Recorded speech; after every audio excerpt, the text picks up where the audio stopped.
माँ अपने तोतली बेटे से बोली, बेटा आज हम जहाँ लड़की देखने जा रहे हैं तुम वहाँ बोलना मत, वरना ये लोग भी मना कर देंगे। बेटा बोला, ठीक है। लड़की वालों के घर जब लड़की चाय लेकर आई तो लड़का चाय पीते ही बोला, दलम है दलम है। लड़की तुरंत बोली, ओए फूतमाल फूतमाल। एक महिला को हॉस्पिटल में बेटा हुआ। 4 महीने बाद उसका बेटा बीमार हो गया तो वो उसको उसी हॉस्पिटल में लेकर गई जहां वो पैदा हुआ था। डॉक्टर को दिखाने के बाद डॉक्टर ने फीस मांगी तो महिला बोली, अरे काहे की फीस, अभी तो इसको यहीं से लिए 4 महीने हुए हैं, अभी तो ये वारंटी में है। बॉस कर्मचारी से कहाँ गए थे? कर्मचारी बाल कटाने। बॉस ऑफिस के काम के समय में? कर्मचारी बाल भी तो ऑफिस के समय में ही बढ़े हुए हैं। बॉस घर में रहते हो तभी तो बढ़ते हैं तुम्हारे बाल। कर्मचारी टकला थोड़े न किया है, जितने ऑफिस में बढ़े थे उतना ही कटवाया है। लड़का आई लव यू। लड़की ऐसा थप्पड़ मारूंगी सीधे लाल किले पर गिरोगे। लड़का थोड़ा धीरे मारना, चांदनी चौक पर काम है।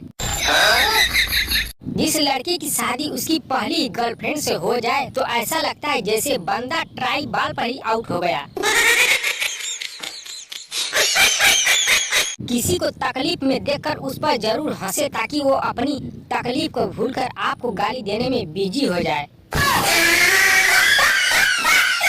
लड़के वाली लड़की देखने आए। लड़के वाले, आपकी लड़की का क्या नाम है? लड़की वाले, हमारी प्यारी, सबकी प्यारी, राम प्यारी।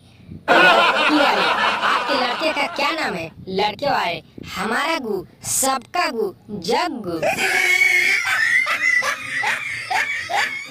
एक शायर डॉक्टर बन गया। अब देखो उसने दवाई कैसे समझाई। दिल लगा के मोहब्बत में धमाल करें, सिरप को अच्छी तरह हिला के इस्तेमाल करें।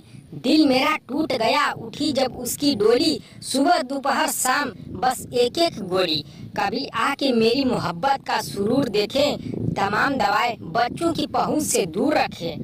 दिल मेरा इश्क करने पर रजामंद रहेगा, इतवार के दिन अस्पताल बंद रहेगा।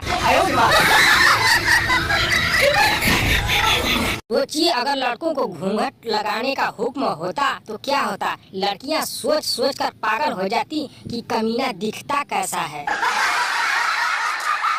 एक शमशान में 4 खोपड़ी पड़ी थी। कुत्ते 3 को चाट रहे थे, एक को नहीं चाट रहे थे। वहाँ एक सियार आता है। सियार ने पूछा, तुम 3 को चाट रहे हो, एक को क्यों नहीं? कुत्ते ने कहा, यह शादीशुदा की खोपड़ी है, बीवी पहले ही चाट चुकी है। शाबाश बेटा। पति अपनी पत्नी से बोला, सुबह मुझे जल्दी उठा देना, ना उठूं तो मुझे हिला हिला के उठा देना, लेकिन जरूर उठा देना। पत्नी अपने पति से बोली, बस अब यही काम रह गया है, रात को भी हिला हिला के उठाऊं और सुबह भी हिला हिला के उठाऊं। लड़की वाले, बेटा क्या करते हो? लड़का बोला, I am air diffusion fix and monitoring scientist. लड़की वाले बोले, वाह बेटा, बेटा जरा हम लोग कम पढ़े लिखे हैं, इसे हिंदी में बताओ। तो लड़का बोला, अरे अंकल, आप जैसे लोगों को ही असली हुनर की पहचान है। मैं इरफान भाई के यहाँ पंचर बनाता। गांव में 2 सहेलियां 12वीं की परीक्षा देने जा रही थी और आपस में बातें कर रही थी। शामली बोली, गामली तू तो बिल्कुल भी पढ़ाई नहीं करती, पास कैसे होगी? गामली बोली, अरे छोड़ो न यार, पास हो गई तो फिर 13वीं 14वीं 15वीं की परीक्षा दो और फिर मिलेगा वही नौकरी वाला पति। शामली बोली, तो बढ़िया तो है। गामली, अरे क्या खाक बढ़िया है, 10 घंटों की नौकरी और तनख्वाह 25-30 हजार। फिर गुड़गांव, बंगलोर, मुंबई, पुणे जैसे बड़े शहरों में रहने जाओ, वहाँ किराए का घर होगा जिसमें आधी तनख्वाह चली जाएगी। खुद का घर चाहिए तो लोन लेकर 10-15 मंजिल ऊपर घर लो और एक गुफा जैसे बंद कमरे में रहो। लोन चुकाने में 15-20 साल लगेंगे। न त्योहारों में छुट्टी, न ही गर्मी में। सदा बीमारी का घर। स्वस्थ रहना है तो ऑर्गेनिक के नाम पर 3-4 गुना कीमत देकर सामान खरीदो, सो अलग। और बाकी तू सारा जोड़ घटा गुड़ा भाग कर ले, तेरी समझ में खुद आ जाएगा। दूसरी तरफ अगर मैं परीक्षा में फेल हो गई तो पिता किसी अच्छी खेती वाले किसान से ब्याह कर देंगे। पैसे कम ज़्यादा तो होंगे लेकिन सारे अपने होंगे, कोई टैक्स का लफड़ा नहीं। मुफ्त का बिजली पानी और डीजल, सारा कुछ ऑर्गेनिक उपजाएंगे। खुद की भैंस का दूध पिएंगे। बीमारी की कोई चिंता ही नहीं, और बड़ी बात कि सास ससुर पति बच्चे 24 घंटा साथ रहेंगे। और सबसे बड़ी बात, सारी सरकारें हमारे वोटों के चक्कर में हर इलेक्शन से पहले हमारा सारा लोन माफ कर देगी, और उस लोन को चुकाएगा कौन? वही नौकरी वाला तुम्हारा पति। शामली बोली, अरे तूने तो मेरी आंखें ही खोल दी यार, सोचती हूँ मैं भी फेल हो जाऊं। एक बनिया मोटरसाइकिल से जा रहा था। उसकी मोटरसाइकिल एक आदमी के कुछ ज्यादा ही पास से गुजरी और उसकी धोती थोड़ी फट गई। तो उसने बनिया का हाथ पकड़ लिया और बोला, जाता कहाँ है मेरी धोती फाड़ के? धोती के पैसे कौन देगा? तो हर बाबू। बनिया बोला, कितने की है? तो उस आदमी ने जवाब दिया, 70 रुपए की। बनिए ने चुपचाप जेब से 70 रुपए निकाले और उस आदमी को दे दिए। वो आदमी 70 रुपए लेकर जाने लगा। अब बनिए ने उस आदमी का हाथ पकड़ लिया और बोला, जाता कहाँ है? 70 रुपये दिए हैं तो धोती के, तो अपनी धोती दे। तब तक वहाँ काफी भीड़ इकट्ठा हो चुकी थी। सभी बोले, जब उसने धोती के पैसे दे दिए तो धोती हो गई उसकी, उसे धोती दे दे। उस आदमी ने कहा, धोती दे दूंगा तो भरे बाजार नंगा कैसे घर जाऊंगा?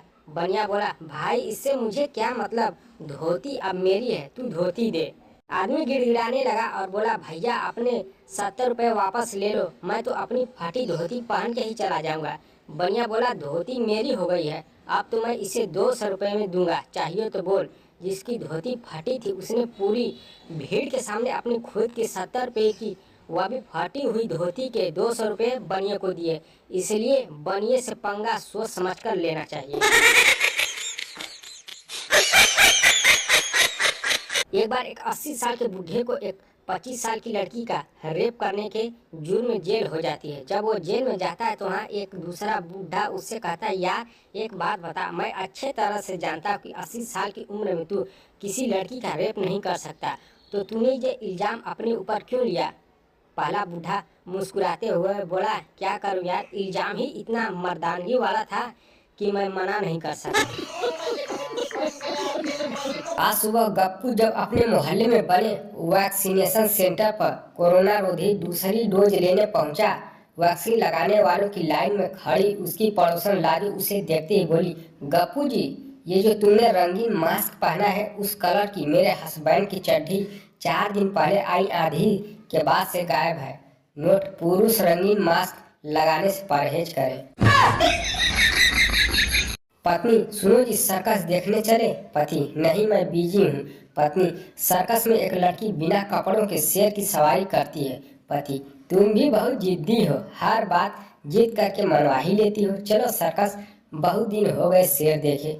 पति ने सबसे आगे की सीट टिकट ली और दोनों बैठ गए। शेर का शो आया और चला गया, पर बिना कपड़ों की लड़की नहीं आई। सर्कस का शो खत्म हो गया। पति, तुमने तो कहा था कि एक लड़की बिना कपड़ों के आएगी। पत्नी, मैंने तो बिना कपड़ों के शेर कहा था, लड़की नहीं। एक अच्छा समझदार पति हूँ, ऐसा जताने के लिए काली पड़ी हुई कढ़ाई को घिस घिस के मांजकर उसे चांदी की तरह चमका दिया। पत्नी की नजर जब कढ़ाई पर पड़ी तो चिल्लाते हुए बोली, तुम्हें अकल उकल है कि नहीं, ये नॉन स्टिकी थी।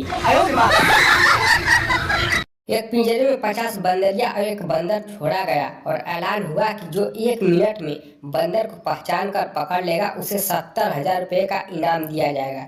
पहले एक डॉक्टर पिंजरे में गया पर नाकाम होकर वापस आ गया। दूसरे नंबर पर एक लड़का गया परंतु वह भी नाकाम ही हुआ। तीसरे नंबर पर एक नेता पिंजरे में गया और 2 मिनट में बंदर को पहचान कर बाहर ले आया। यह देख वहां मौजूद सभी लोगों ने हैरान होकर पूछा, आपने कैसे पता लगाया कि यही बंदर है? नेता, मैं पिंजरे में गया और मैंने सबसे कहा मैं एक ईमानदार आदमी हूँ, तो सिर्फ एक ही ने कहा घंटा ईमानदार। लड़का बाबा से, बाबा जी मुझे एक लड़की बहुत पसंद है, मैं उसे कैसे इम्प्रेस करूँ? बाबा बोले, पहले ये देख उसे क्या पसंद है और फिर उसे वो लाकर दे दो, वो खुश हो जाएगी। लड़का बोला, बाबा उसे एक दूसरा लड़का पसंद। गजब बेइज्जती है। क्या बोला तूने?